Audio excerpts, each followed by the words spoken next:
पाकिस्तान के militant circles में हल्ला मचा दिया गया है और इंटेलिजेंस एजेंसीज के बीच एक नई बहस छेड़ दी है।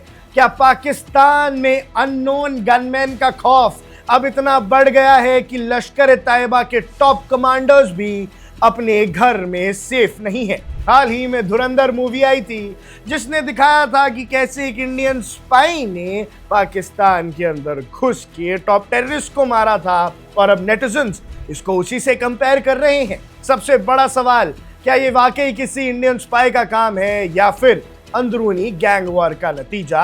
आइए इस वीडियो में समझते हैं। चलिए पहले तो खैबर पख्तूनख्वा से आई इस बड़ी खबर की पूरी ऑटोप्सी करते हैं। दर्शकों, सबसे बड़ी खबर यही है कि 26 अप्रैल 2026 को पाकिस्तान के खैबर पख्तूनख्वा प्रोविंस की लांडी कोटाल इलाके में वहां लश्कर तैयबा का एक बहुत बड़ा नाम शेख यूसुफ अफरीदी अपने रूटीन में था, लेकिन तभी अचानक तेज फायरिंग की आवाज आती है और अनआइडेंटिफाइड गनमैन ने अफरीदी को घेर कर उस पर रैपिड फायर किया। इतनी तेजी से हमला हुआ कि उसे संभालने का मौका तक नहीं मिला और मौके पर ही उसकी मौत हो गई। हमले के बाद शूटर्स बड़े आराम से गायब भी हो गए।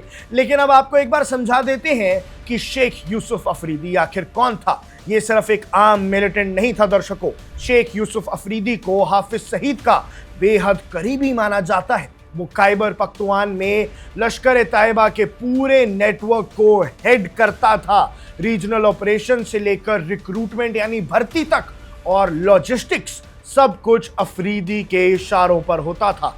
इसका मारा जाना लश्कर के लिए एक बहुत बड़ा सेटबैक है, क्योंकि लश्कर का जो सामान मूव करता था वो इसी के अंडर करता था। दर्शकों, एक जर्नलिस्ट के तौर पर मैं आपको बता देता हूं कि ये कोई पहली घटना नहीं है। पिछले कुछ सालों से पाकिस्तान की धरती पर बैठे भारत के दुश्मन एक एक करके उन अननोन गनमैन का शिकार हो रहे हैं। कभी लाहौर में, कभी कराची में और अब लांडी कोटाल में।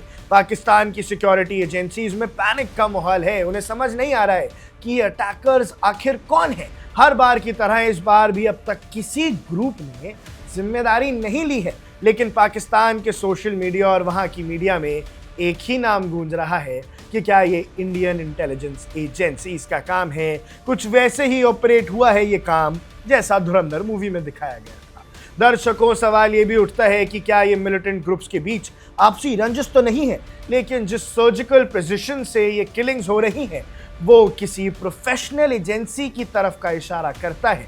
आफरीदी की मौत से लश्कर का लोकल कमांड स्ट्रक्चर पूरी तरह से हिल गया है। पुलिस ने इलाके की घेराबंदी तो कर ली है, लेकिन हकीकत ये है कि अननोन मैन का ये सिलसिला रुकने का नाम नहीं ले रहा है। ये किलिंग्स दिखाती है कि अब पाकिस्तान उन लोगों के लिए सेफ हेवन नहीं रहा जो दूसरे देशों में दहशत फैलाने का प्लान करते हैं।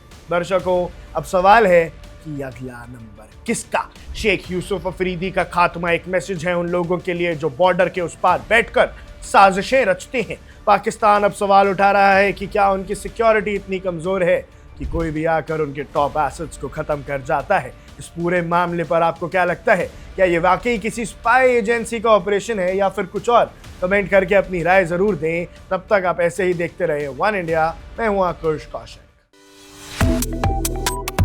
Subscribe to One India and never miss an update. Download the One India app now.